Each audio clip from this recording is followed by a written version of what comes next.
Now something's happening. All right. This sounds a little better. Hey, everybody. Thank you for tuning into The Divide with Marcus C. Williams. We are here in your ear having the conversations that you need to hear. Take a moment, hit the share button, hit the subscribe button, hit the follow button, and wherever you are, share this on your page, share it on your friend's page, and let them know we're having the important conversations that we need to share around. And if you want to be part of the conversation, drop a comment below and we'll try to pop your comment up on the screen and bring you into the conversation. We've got a lot of different topics we want to cover today, and we're really going to start off with this right here. Check it out. If you are experiencing all of these different crazy weather things, you might have some thoughts on it as an individual.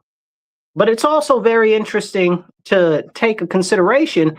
For years, people have been saying the government's controlling the weather, the government's controlling the weather, the government's controlling the weather. And people have been like, oh, that's poppycock, That's not a real thing. The government doesn't control the weather.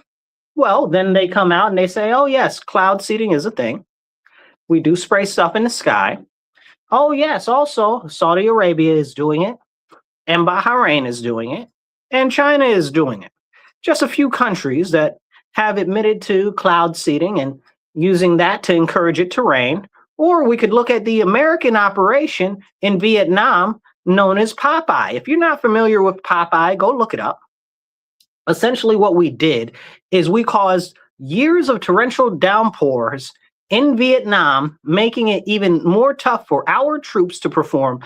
But the concept was to make it tougher for the Vietnamese, the Viet Cong, to actually perform against our soldiers. Now, I don't know if that helped us or if it helped them, or if it was just maniacal people sitting somewhere in some scientific lab and the people paying them behind the scenes, manipulating everything and just kind of mucking stuff up and about and just playing with people's lives like they often do. See, but when we see stuff like what happened in Florida, where they actually went to ban cloud seeding, we should start having a conversation.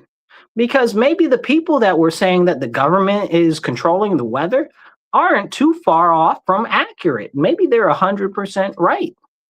We look at things like they've talked about for years with different projects, like the HARP in Alaska, the high altitude EMF array that they have up there, where it just shoots all types of energy into the atmosphere, bounces it off of the stratosphere and other parts of the different stuff up in the atmosphere to make the signals come down and do different things as far as not just energy transmission, but also, which they think that it can be used for directed energy, which is a whole nother conversation, but definitely for serious communications and surveillance, but also weather manipulation by changing not only the temperature in the atmosphere, but also working with the radio frequencies to, I don't know if you'd say, discombobulate or reassemble the different clouds and weather patterns, because a lot of what we need to have a conversation about is how our world is run on frequencies, right? Like sound frequencies, radio frequencies, everything is some type of kind of harmonic. That's why if you ever see throughout the history, you might every now and then hear about bells, right? And what happened to all of the bells, like not just the church bells, but they used to have bells and stuff in hospitals and stuff like that for frequency healing and stuff like that. And now, just now, what used to be pseudoscience a few years ago, where frequency and energy restoration for humans and biological functions is now becoming mainstream. We've even got these things that they're coming up calling med beds that fire radio frequencies and different acoustic frequencies into your body to encourage it to heal itself. So maybe a lot of the stuff that we were told was false was actually true this whole time. Maybe a lot of it has been a grand manipulation against the people And we're just really starting to find out now. And that's scary, right? Because it really makes you wonder, what else is the government doing that we don't know about, or that we've been told is not happening, that really is happening? Hey, I see you out there, Yusef. Thank you for tuning in. If you guys are tuning in, hit the like button, hit the share button. Even if you just drop an American flag in the comments, that helps the algorithm a lot. And definitely share, or even just wave and say, hi, I'm listening. So as we have this conversation about the government's history of basically covering up and diluting information in relation to what could actually help society and push society forward, we need to start having real conversations, because it's not happening. It's not happening. Now, we know that there are over 5,000 patents that are being held by the government right now because they're considered a security risk to the United States of America. But really, what we see with a lot of those things is it's not so much that they be a security risk to America, it's that they destabilize different industries, like the energy industry, or like the motor vehicle industry, or like any other number of industries. And then they wouldn't be able to make as much money. So some of it is about money, but also other parts of it is actually about the government's ability to control the people. Because why would the government want you to have cheap, plentiful energy, or even free energy? The government wouldn't want that. Why would they want you to have a car that could run 1,000 miles on 2 gallons of gasoline? They wouldn't want that. Why would they want you to have a car that's able to run on water, even though we know in other smaller countries that they have cars that run on water, like Colombia and Argentina and some parts of Cuba? There have been histories of people that use these little apparatuses that they create to help their car basically create a hydrogen fuel cell to run off of that from water. And we know this to be true. We know the science is sound, but for years they tell us that these things aren't real. These things aren't real. What's going on isn't happening. Oh, don't believe that. All of this is crazy, and that is crazy. So I appreciate you sending this out. Somebody said that they're sharing. Please share. I appreciate that. Yeah, so all of this stuff that's going on is really, really, really serious. And we have to have a conversation about what the government is doing, what the government is hiding, and what's really going on, right? Because how can we have a full conversation about everything that we're experiencing every day if we're not talking about what is the government doing? And I use that to start to lean in to, we have a whole bunch of scientists that have been going missing over the last year. Imagine that. A whole bunch of scientists that work for the government. Now, this is a whole even more concerning situation, right? Like, these aren't some guys in their basement twiddling with different things that might have developed free energy or 0 point energy, and now they're missing. These are scientists that are working for the government. About 11 scientists have turned up murdered, and a couple of other ones missing, that have been working on things that are in different industries tied to the federal government, like the Jet Propulsion Labs and NASA and different other various groups and stuff like that. So we have to start asking ourselves, wait a second, 11 scientists that are dealing with propulsion and energy frequencies and energy sourcing and stuff like that, all of a sudden just end up dead in under a year? Like, what's going on here? You know, and for me personally, I feel like alarms should have been set off at the FBI or at one of the many alphabet agencies that investigate this type of stuff once there were 2 or 3 missing or dead. Like, you know, how many do you need to make a pattern? 11? It's 11. And the only reason why we're finding out that 11 scientists are dead now is because it ended up in Congress. And we know how Congress operates. Congress ain't but about no good, and they're about as efficient as a turd in a toilet at the top of Mount Vesuvius. Like, I mean, like, that's not a real thing. Who's going all the way up there? Nobody about to use that. That's not about to work. You know, like, it's kind of crazy. So if it wasn't for that, we never would have even known. Now, what's happened to these scientists, right? Were they murdered by another foreign country? Were they aiding and abetting a foreign country? Like, what is really going on here? These are the conversations we're not having. What were they working on? I'd like to know what those scientists were working on. Now, all of a sudden, they're all dead. And of course, they were working for various different agencies, but all just in similar type of aspects of things. And now the FBI, Kash Patel, I know a lot of you guys aren't so happy with him. I'm not happy with him. I like Kash Patel. At least I liked him, past tense. I'm kind of out on a limb with him right now because I don't see him arresting enough people that need to be arrested, which is a whole nother conversation for a whole nother segment. But when it comes to all of these missing dead scientists, what's going on? Is this a national security risk? Were they aiding and abetting our adversaries? Were they selling technology to the Chinese? Were they selling technology to, I don't know, Europe? What was going on with these people? Were they all working on different projects for the government that we don't know about, that they said that they were going to go public with? And the government was like, y'all not about to go public about nothing. And then they disappeared and dead? Like, is that what happened? It's kind of like how we know that the CIA and other different organizations and shady people in the military and stuff like that just kill off people, or make it look like an accident. The famous CIA heart attack or the CIA stroke of people that were relatively healthy, but now all of a sudden are magically dead.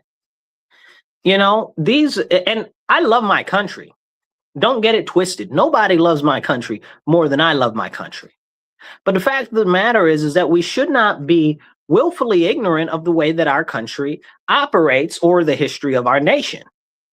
That's one of the big reasons why I don't like these people out here pushing to tear down statues. I don't like them pushing to rewrite history or erase movies or erase things because it might make somebody feel some type of way or because they feel that it's racist or something like that, which is kind of crazy because usually it's some white people that say, oh, well, that might be considered racist or something like that. Who are you to have any say in what is considered racist or something like that? You know what I'm saying? Because for years, what we've had these white people that are pushing, oh, this is racist, that is racist. And normally people will say, oh, well, that's the leftist liberals and stuff like that. But it's more than just the liberals, right? Like it's people that are in power that are working on collectively rewriting the history of our nation so that they can just basically be like, oh, well, that never happened. And this has always been the truth. Like we've always been at war with East Asia.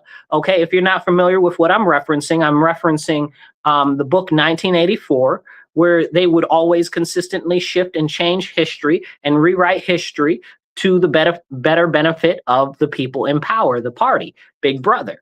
And that's what we're witnessing in real time right now. You'll tell something to somebody about something that happened a month or two ago, and they're like, oh, no, that never happened. The news just showed the other day that this is what's going on. What are you even talking about?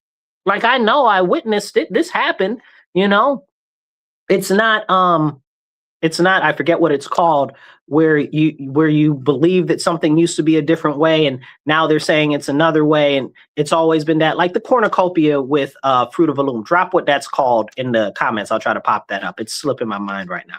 But this is something that's happening actively right now. Right now. They're erasing history. They're erasing facts. Again, back to the bells for harmonic resonance and stuff like that, like we talked about in the beginning of the show, like all of the bells have been destroyed. Like you look at pictures from after World War II, where they were rounding up all of the bells and destroying all of the bells. You really have to start asking yourself, what was going on with the bells? Why were the bells destroyed? Like you really have to start asking yourself these questions. Like who is rewriting history? They say the famous quote is, whoever to the victor, that's who writes history, The victor writes history. So who are these people that are rewriting history or erasing history? And this goes back into the medical field like we were talking about previously. They've said that a whole bunch of things just in my lifetime, right?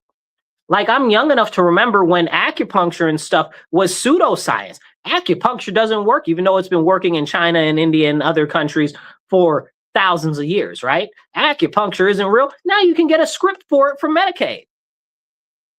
Make it make sense. And we're talking about just a few years ago, like 10, 15 years ago. It had been considered pseudoscience. So what is going on? Why is this stuff being hidden? And what are we really to understand is being done? And this goes back into the missing scientists. Were they working on just on instant transmission? Were they working on some sort of new propulsion system that we don't know about? Were they working on some new sort of thing that is hypersonic transmission? What were they working on, really? Were they working on some new 0-point energy thing or something like that? How are they all magically dead? You know, and how is it just now getting out to the news? How is it just now a conversation? How is it just now 11 scientists are dead that worked in very serious industries like the NASA Jet Propulsion Lab and other parts of the military and other parts of the government, working on all these different various projects for the government, and they're just magically dead. Dead, gone. And they were a footnote until magically it came up in Congress. Somebody brought it to the attention of some congressperson, and the congressperson was like, hold on, this kind of weird. Because that would have never gotten out to the public. Because we know how they roll. And that's a serious issue. Hit the like button, hit the share button. It doesn't cost you nothing. Be part of the conversation. Drop some American flags or some thumbs up in the comments. Just even say hi. All of that helps the algorithm to get it out to more people. Because we need to be having these important conversations. And as we go into the next portion of the conversation, we got some conversations about Iran coming up. We got some conversations about the Pope coming up. We got some conversations about Israel coming up. We got some conversations about China, Indonesia, and a whole bunch of everywhere else except not Rhodesia, not today. Anyway, share this out with your friends, your family, and everybody else that you know, because they need to be part of the conversation too. Let's see here. We got a conversation. Somebody said they were old. That's funny. Out here making me choke. That's hilarious. But yeah, so as we have this conversation about the things that continue to be wiped away in our society through our history and stuff like that, we need to understand that there are powerful people behind the scenes, whether it's the government, whether it's private industry, you know, corporations and stuff like that, or maybe it's just the people that are in power, the elite. That's something that needs to be the conversation, because again, while I love my country, I'm not stupid, right? Like, you'd have to be stupid to think that everybody in power has our best interests at heart. Most of them don't care. Like, you ask one of these super ultra wealthy people, how much is a gallon of milk? They don't know. How much is a loaf of bread? They don't know. How much is a stick of butter? Nobody knows. They don't know, because they're not even the same socioeconomic range as you. These people don't have the same priorities as you. They don't care. They don't care. So this is why we have to be very, very cognitively aware of things like these missing scientists that are gone now. Because what were they working on? And why can't we talk about that? I think that that's more of an issue, because these people were working on things like aerospace, fusion, and biotech stuff. You know what I'm saying? Like, that's some very serious issues. That's some and these were high-level scientists, right? These were high-level scientists. It's really, really concerning. Some of them were working on nuclear thermal propulsion, right? Like nuclear thermal propulsion. So essentially, that's forever energy, but for travel, right? So think about it like this. We've got a ton of destroyers for the US. We've got a ton of submarines and stuff like that. We've got aircraft carriers. All of these big, huge boats and ships are all powered by nuclear energy. They have been for decades, right? Like, we got rid of the oil-based submarines back in what? The 50s? You know what I'm saying? Like, I feel like the last one was decommissioned in like the 1970s or something like that. They even made a joke about it in a movie one time. I can't remember what the name of the movie was, but it was a good movie. It was kind of a comedy action thing. But it's interesting how these people are now just coming to the light, and nobody was talking about it before. I mean, nuclear thermal propulsion, hypersonics, and other stuff. Like, what are we doing? Nobody said anything about that. That to me sounds like a national security thing everybody should know about. If something like that happens, I want to know about it when 2 scientists are dead, not when it's 11 scientists, because that tells me that some real bogus stuff is going on. You know, something really odd is going on there.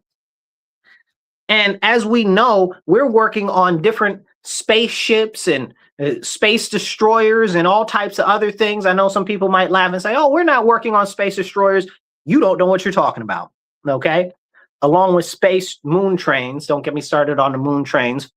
$500 billion for a moon train that the U.S. Congress put in for under the last administration under Biden to build a train on the moon. We don't even have adequate air capabilities in the U.S. right now because they've let the airport and the air system degrade. You know what I'm saying? Like $500 billion for a moon train. I don't want no daggone moon train. You better send a spaceship up and a spaceship back down on that bad boy. You know what I'm saying? Why I can't hop across the moon? And I'm joking, but I'm also kind of serious. $500 billion. Man, please.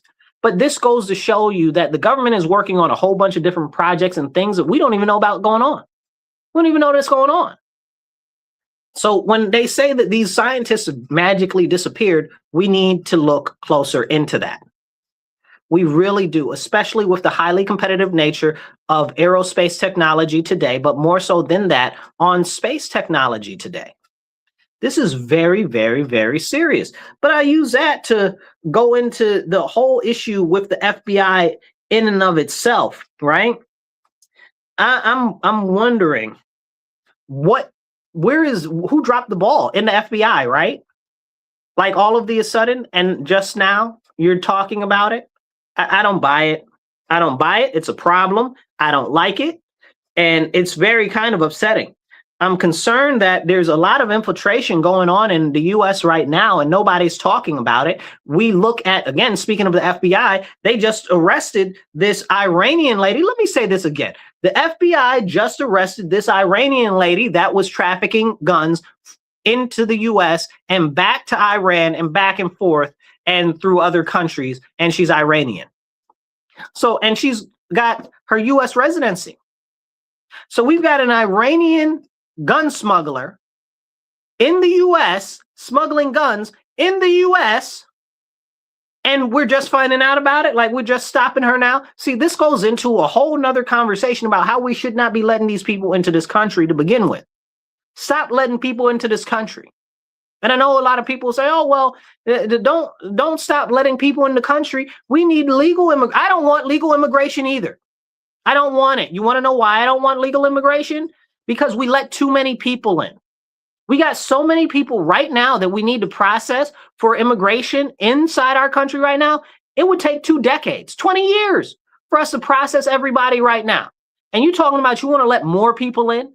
You know, and we keep seeing these types of things happen in Congress where they're like, oh, let's extend TPS for these people or those people. Oh, let's see if we can bring some more people over from China. 500,000 people they want to bring over from China as on student visas. I don't want no Chinese people over here. Are you kidding me right now? The CCP runs all them Chinese people that you be bringing over here. The Chinese require any Chinese citizen to owe allegiance to China. And we shouldn't have anybody in this country like that. Okay, you want to let them over here when really they're obligated. They are obligated by China to spy for China. They are obligated. And if you're not familiar with what happens if you don't spy for China, if you're Chinese or have family in China, they will torture your family on levels that you could not even fathom. I'm talking about when you say cut somebody to ribbons, I'm talking about they will shave your families up like they are shaved steaks, just cutting little slithers out of them little by little every day. I was listening to somebody that survived some of their torture, and they were like, what they would do is every morning they would dump them in a vat of poo water. you know, a vat of poo water. So essentially what would happen is, you know, you go in there, you're all right, but you keep getting dunked in cold poo water every single day. You start to get sick, you start to get weak, you start to develop ailments and stuff like that. What type of level of egregious torture that most Americans couldn't even fathom is that? Can we have that conversation? China is super evil. We shouldn't be letting nobody from nowhere over there over here. Are you crazy? Look at what they've done to Taiwan. Like, are you out of your mind? Look at what they're doing. And we're going to talk about Taiwan in a minute. But I meant to say Hong Kong. Look at what they've done to Hong Kong. Okay? Putting all of those people in there in jail and torturing all of those people and all of this and all of that. Now they're taking over Taiwan and South Korea through so-called diplomacy, but really they're putting plants in their different levels of government. And that's happening. And that's causing them to be more faithful and lean more towards friendship with China. And I use friendship lightly because all China is using is they're using them as a subversive option to subvert the government and to gain more power there so that they can slowly integrate with them more and more and more, just like they did Hong Kong. We need to wake up and understand the severity of what China is doing. But I want to take 2 seconds. We'll come back to China in a moment and remind you, you are listening to The Divide with Marcus C. Williams. And we are here in your ear on Rochester Free Radio, WRFZ 106.3 LP. We are here. If you want to help the show and you're listen to us on the radio, you can go to Patreon and you can go to Rochester Free Radio and you can donate on Patreon. If you're online and you want to help out the show, right there on either sides of the screen or down below, depending on how you're watching the show, which orientation. But yeah, man, pitch into the show. We help us make more episodes and stuff like that because we're sponsored by viewers like you. Our station stays alive by viewers like you, you know, like that's kind of like what they say on public radio, but that's what we are. We are a small public radio station and we're trying to get more spread across the state and across the nation, you know. And if you're watching online, hit that follow button and hit subscribe, drop some comments, be part of the conversation and share. That's the best you can do is share and get it out there because it doesn't cost you nothing.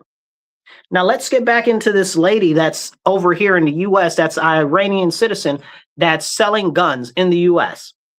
So not like she's got her FFL license, you know. She doesn't have a federal firearms license. She's out here running guns in the U.S., this Iranian lady. What is going on? Who is she giving guns to, bro? Like, do they have insurgents inside our country? Do they have sleeper cells inside our country waiting to pounce on us when they're given the signal? Like, what is going on here? And we need to be more alarmed about these issues because some people are like, oh, well, you shouldn't talk about this. You shouldn't talk about that. Who shouldn't talk about what? Don't tell me what I shouldn't talk about. That's wild. Like, we got somebody that we are actively engaged in a serious arc of military engagement with right now that's running weapons inside the United States. How did she ever get her residency here in the US? This is the problem. This is a serious, serious, serious problem. Now, as we talk about serious, crazy things, I got to blow my nose for 2 seconds, so please bear with me.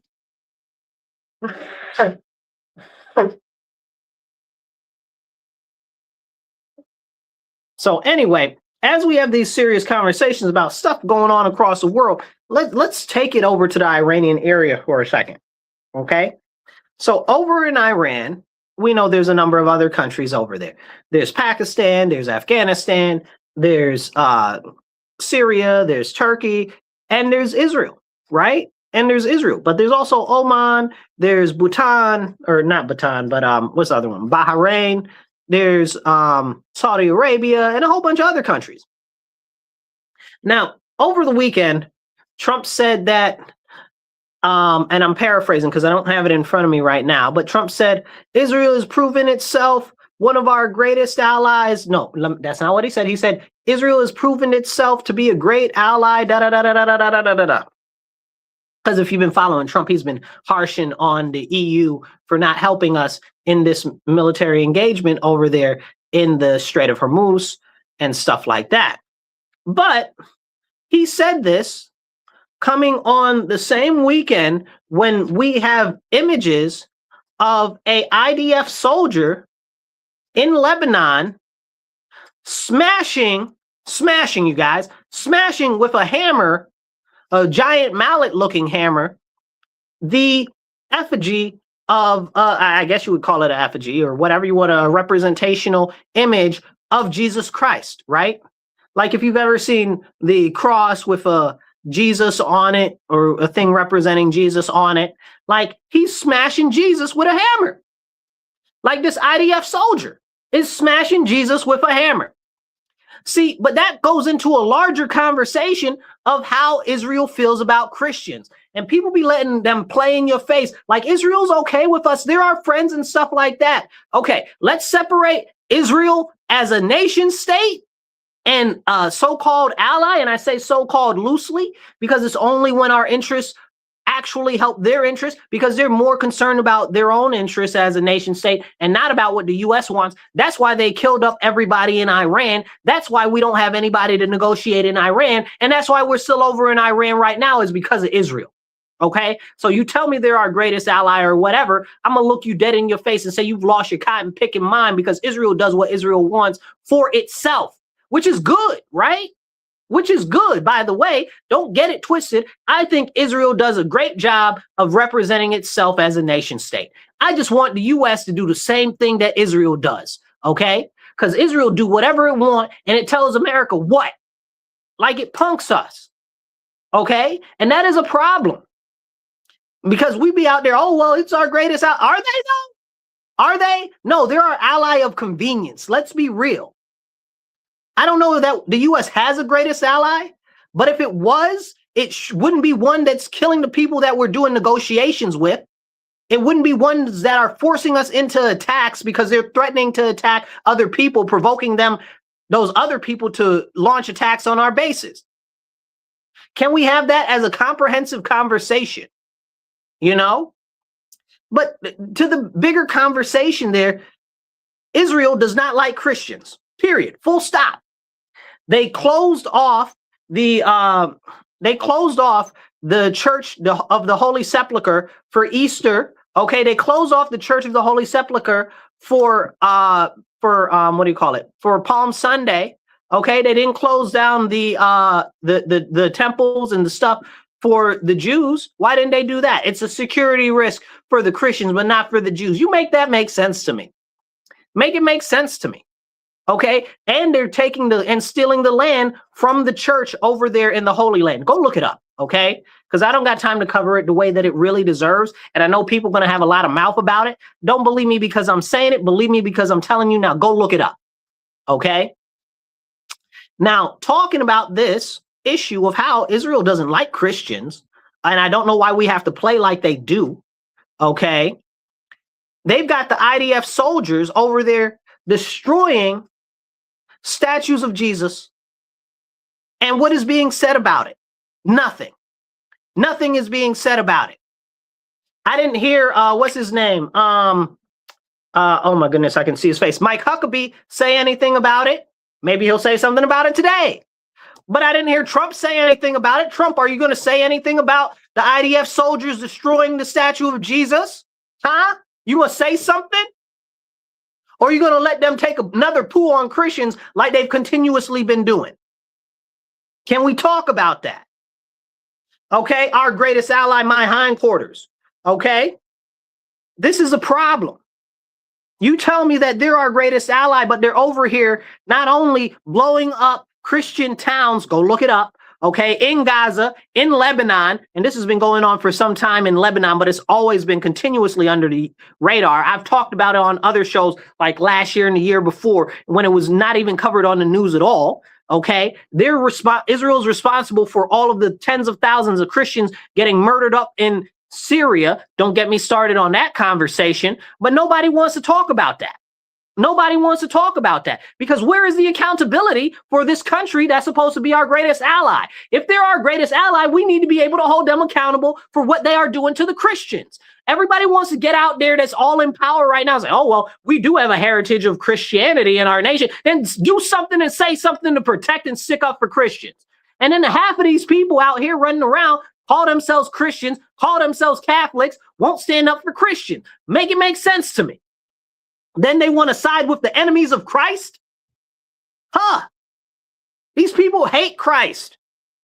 Don't play in my face like they like Christ. They don't believe in Jesus. Their whole religion, especially when it comes to rabbinical and Talmudic Judaism, is against Christ on a high level, not on a low level. They spit on Christians over there. Like, are we really having a serious conversation? No, no. And this isn't me talking bad about them at all. Never that. I'm not talking bad about them. I wouldn't dare talk bad about them. I'm stating facts. I'm stating actual facts. Go look it up. We got some comments coming in. Let's see the comments. Don't say nothing too wild because I will not put it up there. Somebody says, Israel doesn't want peace. Well, Israel doesn't want peace very simply because it's profitable for them to have destabilization in the area that are their neighbors, right? Because what happens as they destabilize their neighbors, like Lebanon, they take parts of Lebanon and incorporate it into Israel. As they destabilize things like Gaza, they take parts of Gaza and incorporate it into their country. We saw the same thing in the Golan Heights. We're seeing the same things in parts of Syria.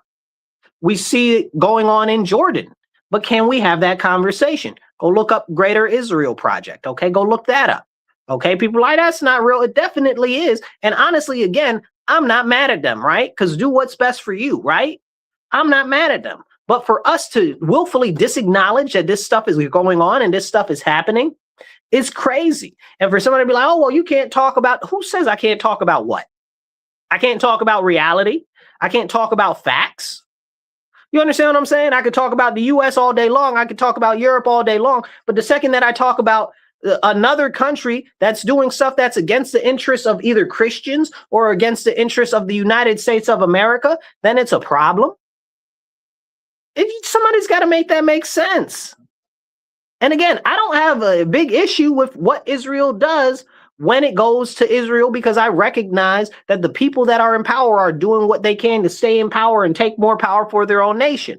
But when it comes to interference in what the U.S. needs to do for what's best for the U.S., that is a conflict. When they are going after Christians, that is a conflict. And we, as Americans, need to speak up.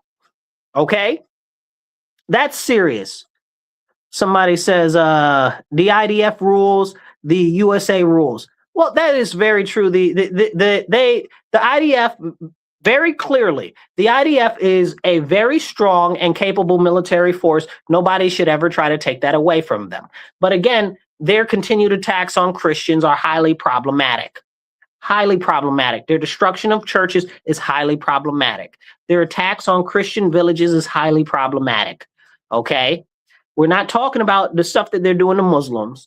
Okay, we're not talking about anything they're doing to secular people. I'm talking specifically about Christians. Okay, so these are serious, serious issues. Somebody said, imagine a country so great that even the ones who hate us refuse to leave. That's what America is right now. This goes back into the conversation about the lady that was from Iran that's over here, that's out here trafficking guns. I'd like to know who she was trafficking guns for, where the guns were going, and if we should be concerned about terror cells in our country. Because we know we should, right? Because speaking again of the Middle East and Iran and stuff like that, they are in bed with Hezbollah, right? Hezbollah had training camps in Venezuela. We know that. Hezbollah was training the cartels in Mexico. We know that. These are things that we know, right? Then under Biden's open border policies, how many of those people came into our nation, right? And now y'all telling us that we can't get rid of these people. If it's up to me, everybody's gone. Everybody. We have too many people here that didn't come in the right way, that now they're talking about we need to keep them here. I don't want them here. And I'm sorry, I don't want TPS extended for anybody either. They just recently pushed to extend TPS for Haitians in Congress the other day. Now, that was in the House of Representatives. I don't know if it's gone through in Senate yet. I haven't heard about it going through in the Senate yet. I hope it doesn't go through. Now, for myself, I was saying that they need to extend TPS to the Haitians way before anybody else was. I was very upset that they weren't extending the TPS to the Haitians originally because we killed their president. Yeah, we did it.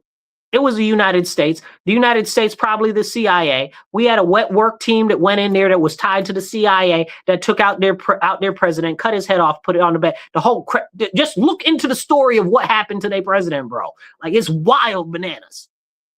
Now they got a guy over there that's cannibalizing people. That's one of the largest warlords over there, barbecue, and all types of other crazy stuff. Like, it's crazy what's going on in Haiti. But I still don't think that we should extend TPS for them. If we want to extend TPS for them, we should be taking over Haiti. I fully support taking over Haiti.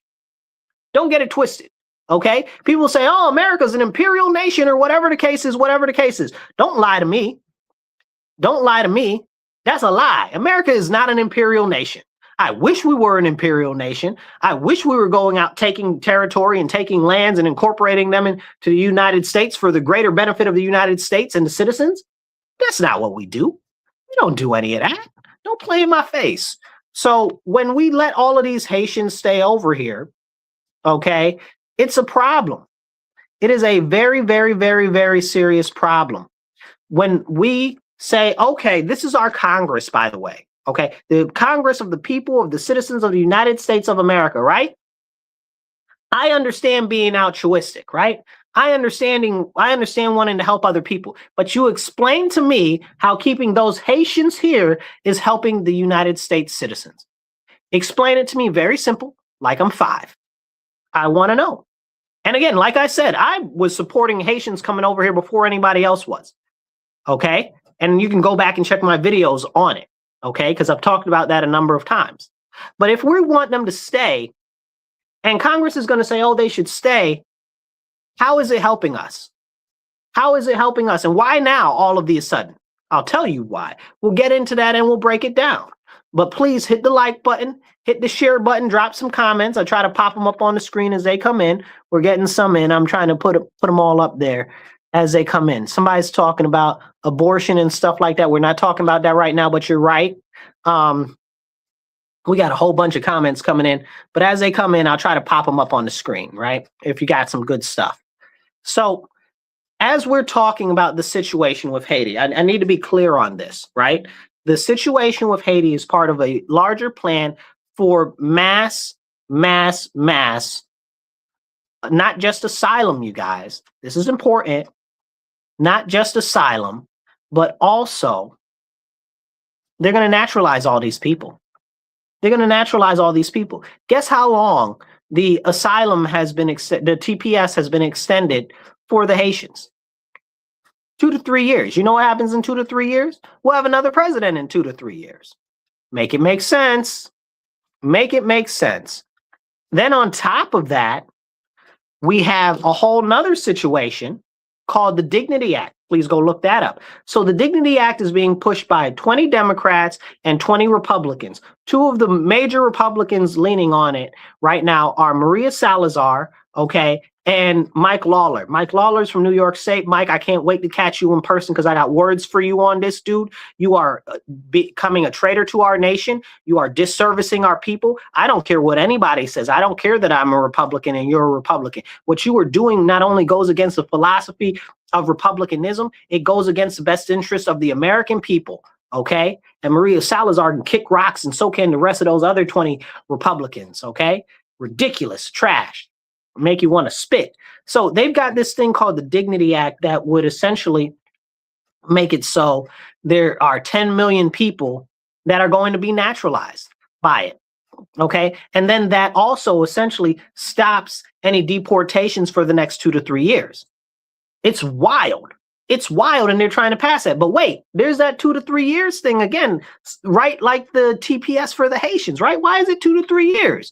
Because in 2 to 3 years, Trump will be out of office, and they're anticipating either a Democrat president or somebody that is softer on the immigration situation than Trump is, or they're figuring that have been here so long by then, they can just make the case for them to be able to actually stay now. We need to stop this now. You know what else is coming up soon that we need to have a conversation about? A census.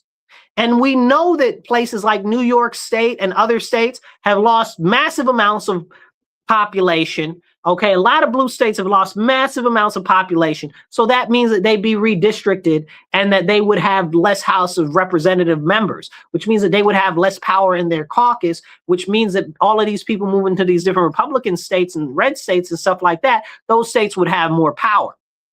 This is why the Democrats do not want the question of citizenship to be on the census.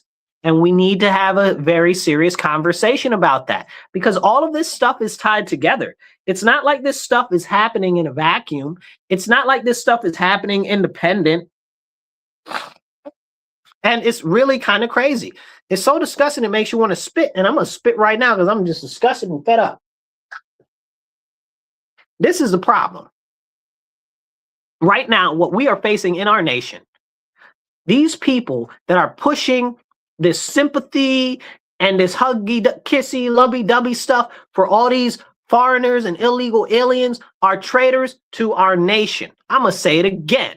Everybody that is pushing this sympathy and is pushing asylum and is pushing expanding TPS and expanding things like naturalization and giving citizenship and mass amnesty, all of those people are traitors to our nation. They need to be brought up on capital offense charges for treason because they are acting against the best interest of the American citizens. Full stop. Okay? Full stop. This is very, very, very serious. Very serious. It is an abomination against our nation. And this is what people need to understand. We got to get it together. We got to. Because if we don't stand up now, they're going to erase us. You know, people are like, oh, the great replacement, they're replacing white people. They are not replacing white people. They are replacing all Americans. You understand what I'm saying? You think that they're just replacing white people? You've lost your mind. They're replacing all Americans. Wake up. Hit that like button. Hit the share button, hit the subscribe, make sure you're following, and drop a comment, even if it's an American flag or just a, hey, I'm listening, or I like your show in the comments. All of it helps the algorithm. So what these people are doing in our country to try to give mass amnesty, to try to incorporate these other people into our nation, to make us more dependent on them, is bad for us as citizens. This is why you've got people like Vivek Ramaswamy or Rona Cohen or whatever, however you say his name, the Indian guy that's a Democrat, Cohen or whatever. Drop his name in the comments. Y'all know who I'm talking about. Him and a number of other Democrats all talking about, oh, heritage Americans don't matter. Like what? Heritage make you, if you're a heritage American, that doesn't make you more American than anybody else. You sound crazy outside your mind. These are the same people that have been fighting to erase our history, like we were talking about in the beginning of the show.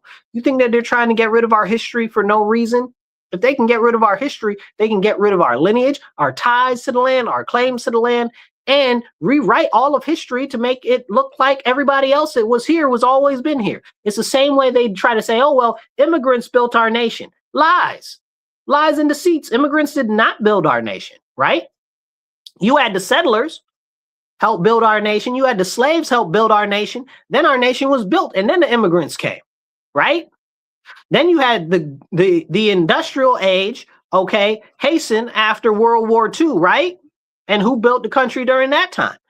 The freed people, the freedmen, right? Look up the Great Migration. That's how my family ended up in New York State. Look up the Great Migration. Okay, the freedmen built this country. The settlers built this country. Stop telling us immigrants built this country.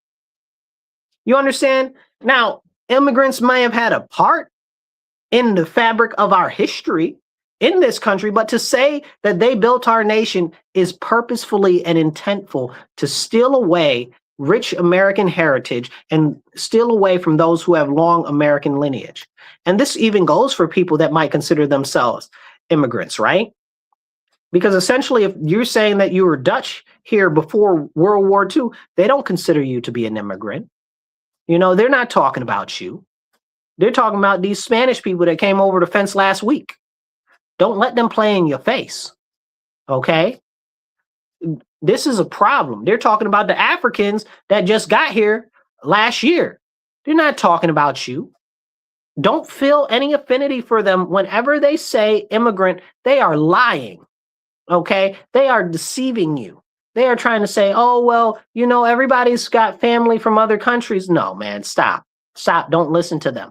You're being conned. That's what they want. They want you to feel affinity for these people that are taking resources from our country as they dilute our country, our culture, our way of life, and the American language, which is American English. And now they want everybody to speak Spanish. I'm completely against it.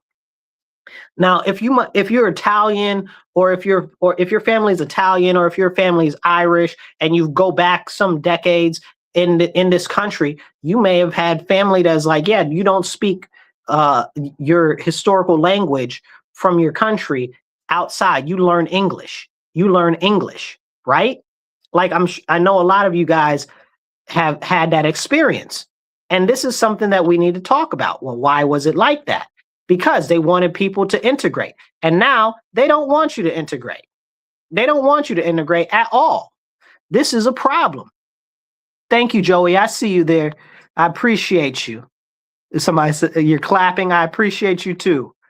Thank you. So this is what they're trying to do.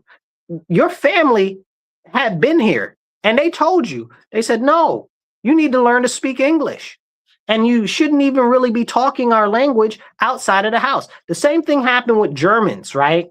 So Germans in the US, in my area, we had a lot of Germans in our area, Germans and Dutch. Okay. And if you have family that traces their lineage back to Germany or the Netherlands and stuff like that, you'll hear the stories about that, right? Speaking of which, did you know that Sojourner Truth spoke Dutch? Yeah. So she spoke Dutch. If you don't know who Sojourner Truth is, go look her up. Excuse me, I got to blow my nose. But yeah, this is serious business. What we've happened is we've had these people that say, oh, no, they don't have to speak English. Our country is a melting pot of all of this and all of that. Look, man, I don't care nothing about the melting pot, right? I want these people to come in, melt in the pot, and become part of the pot, not make all these extra additional flavors in the pot that don't go along with the daggone soup, okay? Stop adding poo to our soup. That's what you're doing, okay? This is the problem in our nation right now. We've got all of these people that come over here. They don't want to integrate with our nation. They don't want to integrate with our society. So they're like, oh, well, you should conform to us. I saw this young lady, I guess she was speaking in Texas, because Texas has a big issue with Indians. I didn't realize until a couple of years ago, Modi, the prime minister of India, went down and did a huge thing when Trump was running for office. And there was like millions of Indians down there. I didn't even realize there was that many Indians down there. And somehow a couple of years ago, like last year, I woke up and Indians were in every branch of the government. I was like, this is a problem. I didn't even realize they snuck up on me. And if you guys know anything about Indians, Indians don't integrate very well. Okay, they keep to themselves, and they kind of do not, like, you don't see interracial marriage with them. Not that I'm encouraging interracial marriage. I'm not very big on miscegenation at all. So that's a whole separate conversation. But I'm just saying, as an example, they don't really do other things with other people and stuff like that. It's very rare, right? You really kind of got to be third generation Indian American to really start to get involved with other things and stuff like that. But I saw this Indian lady, okay, and she's talking about, oh, well, you know, Indians don't push their religion on other people and stuff like that. That's making an assumption that all Indians are Hindu like her, which they're not. That's not necessarily. There are Indians that are a number of different, religions, including Christian and Muslim and a number of other different smaller religions as well. So don't forget Buddhism and stuff like that too. So she was talking about how, oh, well, people shouldn't be promoting fear against us and stuff like that and blah, blah, blah, blah, blah. Why not? Why not? You want to build these giant temples and stuff like that. You want to make all of these things in this country different for yourself so you feel more comfortable instead of integrating into our society. I feel like a giant 400-foot statue of a Hindu god is not integrating into society. I feel like that has nothing to do with the United States of America. I feel like that is antithetical to our nation. I'm just saying. And when I say feel, I'm just really trying to say it in a nice way. I know for 100% fact that that's what it is. Right? That's exactly what it is. Okay? And again, like I said, they do not integrate very well at all. Okay? That doesn't take away anything from their capabilities or anything. I'm not talking about their country or anything like that. I'll let other people do that. I don't have time for that. I actually have a kind of a positive look on India, except for their push for digital currency and what they've done over there with that. That's tragic. That's a whole separate conversation. And the way that it's just a lot of dirty poo and stuff over there. That's a whole nother conversation on how they need to go back to their country and fix their own country, you know. But if they want to integrate over here, that's okay, you know. A lot of them do speak English very heartily, and that I'll give them credit for, which is different than a lot of other groups. Okay, a lot of other groups don't speak English so much, but they really do try to do that. So that is something I take my hat off to you on that one. But she was like, people shouldn't be promoting fear about why. Why should they not? You think, and she's like, well, the Hindus aren't trying to convert people. Yeah, they might not be, but I see what happens in India to Christians in Hindu areas. They beat them, they torture them. I have a friend who does evangelism, who goes to India and does evangelism. They beat him so bad, they had to take out 2 inches of his spine. Okay, they beat this man in India so bad because he's a Christian evangelist that they had to take out 2 inches of his spine like this. You understand what I'm saying? So you mean to tell me that they shouldn't be alarmed? I'm alarmed. I think somebody should be alarmed. Somebody should be raising the alarm there. You know, I'm less worried about the Indians that are sheiks, because sheik, you really have to be part of the sheik community. You got to kind of be like born into it. You can't really convert to get into that. So that's a different conversation. You know, that's a little bit of a different conversation. Also, the sheiks be standing against the Muslims real hard. So mad props to y'all out there, especially the sheiks in England that are standing up against Islam over there right now. Okay. Somebody says, what they say?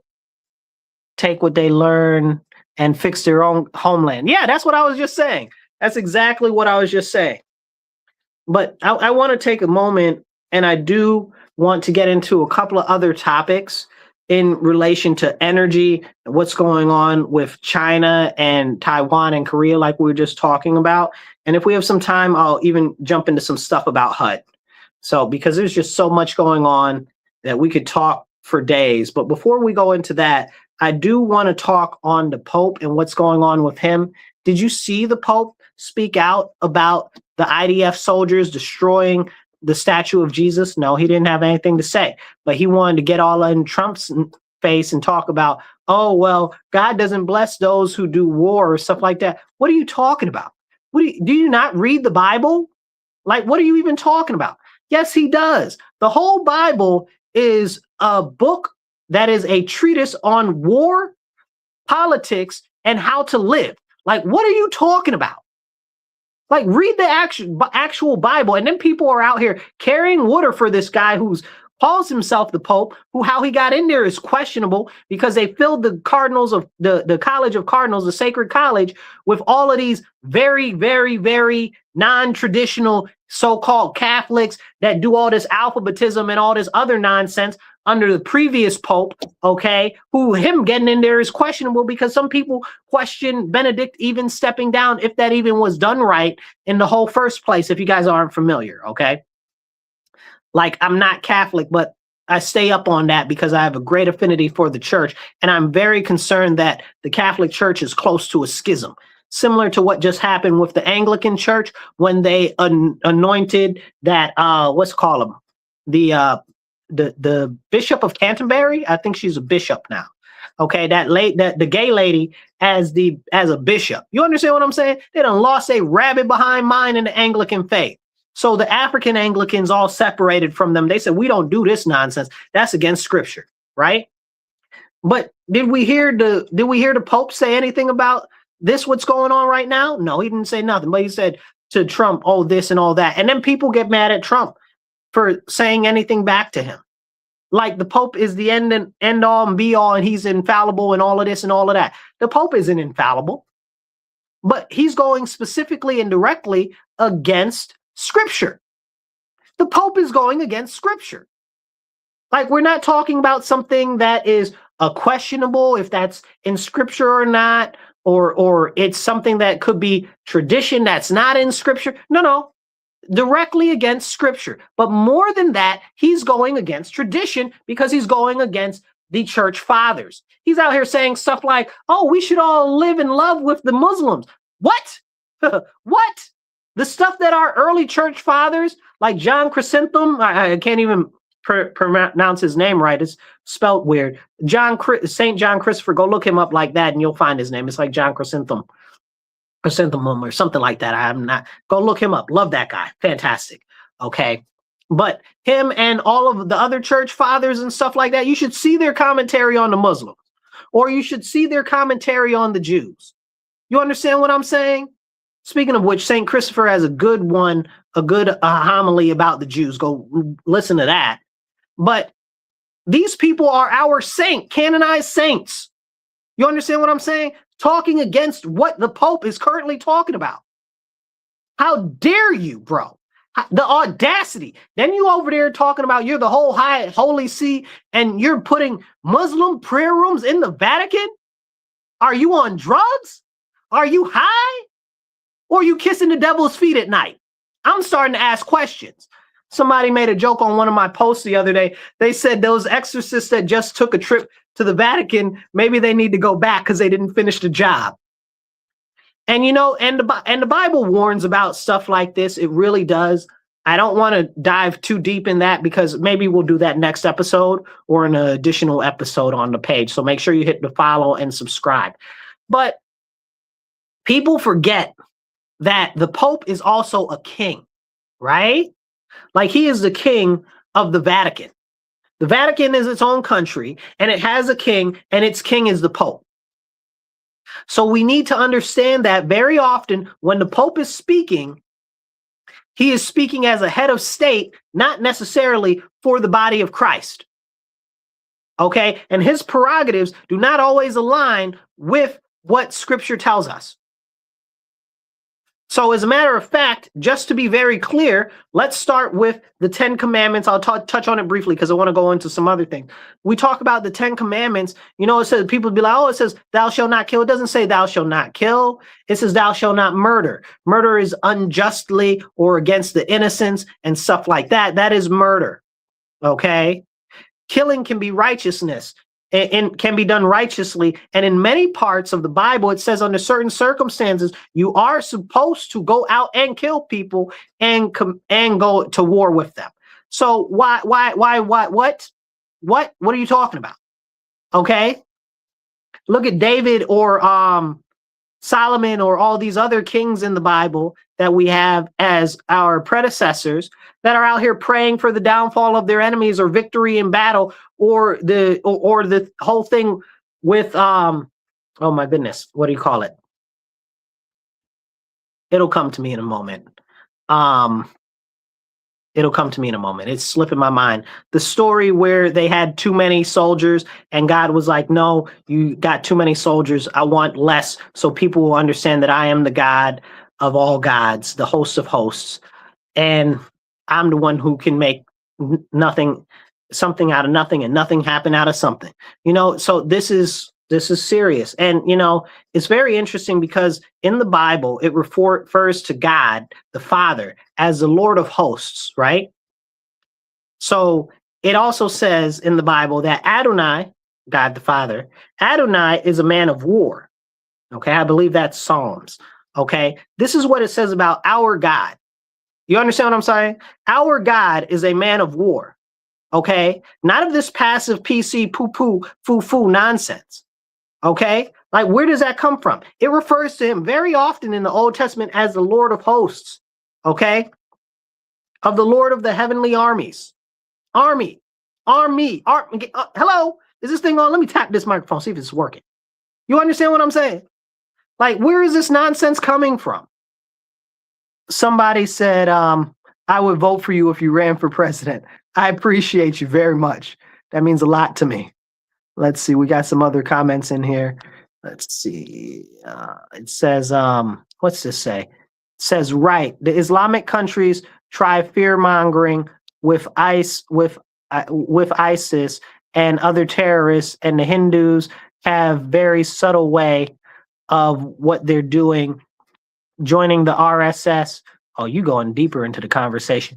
And these days, terrorists, the BJP, today's ruling South, lost its identity. So what they're talking about is some of the essentially clans and stuff in India, to the previous conversation that we were talking about, how they operate in India. That's a very good point. Thank you for making that point. And the fact that they're also part of political parties. So that's important too. Like, they've got religious political parties that are in power right now. And the BJP is very, very strong Hinduistic party. That's Moody's party, by the way. So then they've got a whole bunch of other stuff with the what do you call them? The Gandhis and all types of other stuff, which is a conversation for another day. But yeah, let's see what else we got here. All of these conversations about the Pope and stuff like this, it's very important. And I think I want to be very clear, right? And I'll get to some of these other comments in a second. Hit the like button, hit the share button. It doesn't cost you nothing. It takes 2 seconds. Subscribe, follow, and share. Okay, and drop some comments down there. As you drop the comments down, I do my best to pop them up on the screen and let you be part of the conversation. So talking about the Pope, my biggest concern is and has always been the unification of the body of Christ, right? I've seen in my whole life how the body has become more disunified, more disharmony, and everything like that. So what I am very much so concerned about right now, like I told you, the Anglican Church just recently split. We had the Methodists, they split because they wanted to start making women priests and stuff like that. So they split. We had the Southern Baptists almost broke up over a similar thing, talking about making women priests in the Southern Baptists. What was that, 2 years ago? Okay. But these aren't even the least of things. We got churches running around putting up like the Universalist Church, which isn't even Christian. Okay, I don't know what they are. Pagan idolatry, nonsense, trash, garbage, Satanism. Okay, I'm talking exactly what I said. I stand by everything I just said about the Universalist Church. That's why it's a Universalist Church, because they just accept all types of crazy nonsense, talking about they Christian. Y'all not Christian. Y'all serve y'all ruler, who is the father of lies, the devil. Because y'all be out there putting out all of this alphabetism, all of this social justice nonsense. And this goes for all of those other churches that are like that too. And real Christians need to start standing against these heretics and standing up and saying, no, these people are not teaching right. And Christians need to grow a backbone. Right now, we need Elijahs and not these passive PC, foo-foo, conca people that are so soft that they wouldn't bust a grape if a grape hit them in the head. Like, this is serious times. We need to be rebuking these people publicly and harshly. Okay? Scorn and ridicule is needed. Why? Because that's what they're doing to us. And how have they gained so much power? Because we won't stand up. Everybody's out here talking about the Muslims. Oh, the Muslims are doing this. The Muslims are doing that. How'd they get like that? How'd the Muslims get the chance to be so powerful in America? A Christian nation. How do Muslims get like that? It's not the Muslims' fault for doing that. It's the Christians' fault for allowing the Muslims to get like that. Because we've stepped away from our traditional positions in which we're supposed to have. You understand what I'm saying? I've talked about this before, where the government has basically taken over all the duties that the church has done, the hospitals, the outreaches for the homeless, all of these other different things, the education, okay, because we used to have more Christian schools. All of this stuff used to be done by the church and everything. Now they're done by NGOs. Okay, now they're done by all of these shady corporations and stuff like that. Where is the church? The church is fallen. It's time for us to rise again and stand up as Christians in our nation and say no more. We won't tolerate these people bashing Christians. We won't tolerate these people mocking Christ. We won't tolerate these people acting like Christians don't matter. We won't be silent. We won't be passive. We won't let the government shut down our churches because they're like, oh, it's a virus. You got to shut down your churches, but we're going to keep the liquor stores open. You understand what I'm saying? This is stuff that we need to stand up. We need to stand up now. We need Elijahs to stand up, okay, that are going to call out these heathens, these people that are sacrificing these babies, these people that are mutilating these children, okay, that are telling us that it's okay, that are telling us that a boy can be a girl and a girl can be a boy, that are telling us that it's okay to sleep around with everybody, that marriages aren't important, that are telling us to kill the babies because it pays them well. Come on now. Can you hear me out there? Let's be real with what's going on right now. We are very, very, very, very serious in what is going on right now. And we need more people that are Christians and are strong of conscience to stand up and rebuke it publicly. Everybody's like, oh, well, it'll affect me or it'll affect my family or whatever the case is. Da, da, da, da, da. Oh, so when you get to Jesus, when it's time for judgment and Jesus says, oh, well, you know, you were lukewarm Christian, so I'm going to spit you out. Because when the time came for you to stand up for me, you didn't want to say anything because you felt like it would affect you because, you know, I, as the Lord, wouldn't provide for you, or because I wouldn't make a way out of no way for you if you spoke up for me. That's wild. That's wild. And that is the problem with Christianity today. Too many weak Christians. And when you do pass and you do go before the Lord and he says that he didn't know you, you'll understand why. Because if you can hear the sound of my voice, you know what's going on. Because you won't stand up and rebuke these people. These fake pastors, these fake preachers out here preaching the prosperity gospel. Out here preaching this alphabetism from behind the pulpit, talking about they Christians. Bull sugar. You understand what I'm saying? Ain't none of these people, if you got a rainbow flag, okay, talking about LGBTQMI2QRTZ, whatever the rest of the letters are this week, okay? Like, I'm not even making a joke. I'm being dead behind serious. You understand what I'm saying? Like, because now it's, what is it? MMI, 2 plus Q, LGBTQITI, RS, and I'm missing some letters. There's some other letters there too that I'm missing. No, oh, I forgot A, you know, and all of this nonsense. If your church is about that, if you see a church about that, that is not a church. That is a den of deceivers. That is a den of deceivers, and they need to be rebuked with the harshest of rebukes. Christians need to be out there picketing in front of their locations. For real. That's what needs to be happening. Because more and more people are falling prey to this mind disease that is being pushed into our society by Satan himself and the devil, right? Now, I take Satan and I take the devil as being two different things completely. Satan, Lucifer, you know, sometimes they say that those things are different and the devil is something different completely. But I believe that the devil itself is not an actual creature. I believe the devil is a miswriting of the evil, because you know they used to put letters and then apostrophes. I think that's what happened. I think it's a misappropriation of the word. I think it's supposed to be the apostrophe evil, the evil, right? Talking about all of it collectively, right? The means of which Satan and Lucifer are working in the world together to push this evil, the evil, because it's all working together to the greater goal of the debasement of humanity, of pulling humans away from Christ and destroying our civilization. When will you stand up as a Christian? Let's see. Somebody said yes. I can't read that. That's too small. Sorry, guys. Sometimes it doesn't make it easy to read. What's this say? This says, why are you preaching about Jesus? But I can't see that. Why is it so small? I don't know what it's talking about. It's sorry. Some of these things are too small. Somebody says the church is falling because more people are seeing through lies. So that's not why the church is falling. People aren't seeing through lies. People want to be comforted by these soft foo-foo things that feel good and make them feel good. They want to feel self-justified. They want to feel self-righteous. They want to feel like they're a good person, but they don't want to take any responsibility, any culpability. They don't want to take any introspection and look at themselves.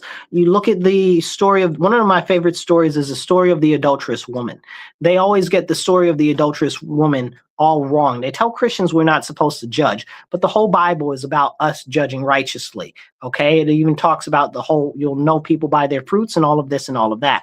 So the story of the adulterous woman is very important because people will get it twisted. They'll say, oh, see how Jesus said that you shouldn't judge other people. That's not the message in that story. The message in the story is he says, who is without sin cast the first stone. What he was teaching there is that all of these other guys that are over here talking about they about to stone this woman to death are guilty of exactly the same thing that she's guilty of, but they're not condemning themselves to death. So what it is saying is don't condemn others for the exact same thing that you're doing yourself. Okay, without holding yourself accountable as well. This goes into, I want to say it's Mark and it's also Luke. Okay, forgive me, I don't know the scriptures offhand, the designation of the verses, but it's Mark and Luke, and it talks about taking the plank out of your eye before you talk about the speck in your brother's eye. Okay, so again, there's that same thematic thing there. Like if you're doing the same thing and you got the same issues that this other person's got, you're condemning them for what you're doing. You need to be condemning yourself too. You got to check your own self too. But that requires introspection. That requires self-analysis and stuff like that. You know, there's this one thing, I forget who Paul was writing. I want to say maybe was it Thessalonians? Might have been Thessalonians. Don't quote me on that. You'll have to look it up. But he was like that they need to check themselves, right? Could have been Colossians. No, I'm pretty sure it was Thessalonians. Anyway, go look it up. But he was telling them, he said, yo, y'all not right. Y'all not doing right. And you need to look at yourself and you need to see if you've ever actually been saved or you're an actual believer to begin with. Right? There's that self-introspection.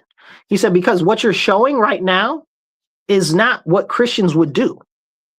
So either you've fallen away and you need to get on the right track, or you've never been saved at all.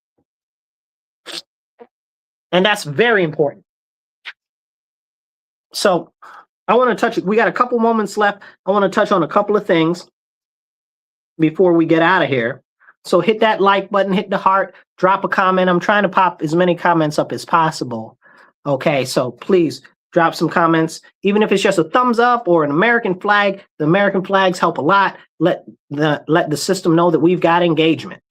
Okay, and hit the follow button and the subscribe button. So let's get into the whole situation with China and South Korea right now. So if you may or may not know, South Korea had essentially a military injunction there under the last president. The last president said, listen, we got all of these people that are inside the government that are working for China. We need to have the military step in so that we can confine them and stop them.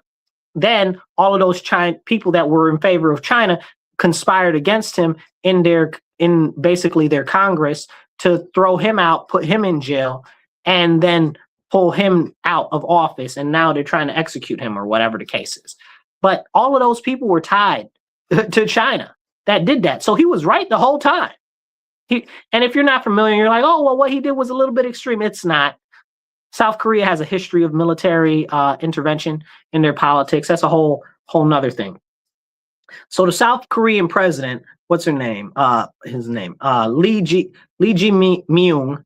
If I'm not pronouncing that right, you understand. Chose the most recent trip, his first trip to go to China, right? So his first trip as president, he's going to China. Now, he's very, very close to China. Lots of ties to China. And if you know, South Korea is one of our biggest allies in that area. And we've been using them to hold off North Korea, but also China. So if South Korea gets more close and tied in to China, not only would they not assist if China went into Taiwan, but they also will be starting to pull away more and more from the US. And you've started to hear, since this dude was elected, more and more anti-American rhetoric coming from South Korea. So these are conversations and things that we really need to identify and we really need to talk about, because talking about what's going on with Taiwan, bringing that into a bigger part of the aspect of the conversation, shows how China just had one of their people from Taiwan come over and meet with the Chinese ambassador and stuff in Beijing. Like, what are we doing here? China is your enemy. Technically, Taiwan is the Taiwanese Republic of China, or might be saying the name backwards, the Chinese Republic of whatever. It doesn't even matter. Taiwan is old China. Mainland China was taken over by the communists in the CCP, right? The ones on Taiwan are the nationalist Chinese, and the other ones are the CCP. So that's a very important conversation when China's like, oh, we're going to force reunification. And the reason why the nationalist Chinese are on Taiwan now is because of the US. So the US was supposed to supply the national Chinese with weapons against the CCP. We never did that when they were on the mainland. So when Mao did the whole after the whole bloody march that he did, go look it up, and everything that was going on with that, they pushed all of them back to Taiwan. The whole thought is that they'd regroup on Taiwan and they'd retake the mainland. That never happened. So that's where they are right now. And that's an important concept so you understand better what's going on right there. But China's been preparing more and more to go into Taiwan. They're doing tons of drills, more drills now than ever. Now they're starting to partner with the different groups, like I just said, for instance, with South Korea. And this is a problem, and with the people inside the Taiwanese government. So they're real close. They're real close to either overthrowing it internally or launching a military engagement there. But that's why the US is doing a lot of what it's doing on the world scale right now to tip the balance away from China. So for oil and for heating and cooling, we talked about that briefly earlier. That's why the US is going after Iran, Venezuela, Guyana. You don't know about Guyana, but go look the oil deposit up in there. That's a whole nother conversation. We could probably do a whole episode on that, but go look that up. And we're essentially reworking the way that the global hierarchy goes for oil and natural gas. And if we can control that, we can control China more and more and strip their ability to launch any type of real serious attacks against anybody else. We might even be able to, luckily, hopefully, topple their government. But we'll see. So we've got a couple of things I wanted to talk about and close, but we don't have a lot of time. So right now, the Department of Energy is working a lot to push nuclear energy in the United States. And that's a very, very, very important thing that's going on because we need more energy. I know a lot of you are seeing the continued rise in energy costs and stuff like that, and it's starting to get real bad. But that's because of poor policy that has been over-investing in things that do not provide equal energy generation, like the solar panels, like the wind turbines and stuff like that. Those might work in some places, not in all places. And that's part of the series that needs to be part of the conversation. So we've got a lot of stuff going on right now that's coming up that can be positive, but we have to see what the government is doing, be attentive to it, and we also have to see where we can benefit so that we can help support the things that are going to be beneficial for the US. And we can stand against the things that are not going to be beneficial for the US. Because at the end of the day, it's about our citizens, and it's about what we can do to better our citizens, just like they just reinitialized a contract to start a new refinery in Texas, which is like one of the first refineries in over 50 years. We need more gasoline and petroleum refineries in the US so we don't have to be dependent on everybody else, and we don't have to worry about that type of transportation into the US. So we're booming right now. Let's make it go even further, and let's look into the nuclear energy and see what else we can do. I appreciate you guys tuning into the show. Thank you for listening to The Divide. We'll catch you next week. Thank you guys for listening online. If you're listening online, please hit that like button and the share button and get the message out there. We've got a lot of other content that we'll be putting out over the next couple of days. So make sure you're subscribed and following. And if you're not on the YouTube channel, go to the Marcus C. Williams channel, okay, and subscribe. Now, we put out an episode of this once every week. It's Monday, 2:30 to 4 p.m. If you want to support the show, either side right here or down below, okay, we've got Venmo, Cash App, PayPal, however you'd like to help support the show so that we can do more episodes and get more airtime.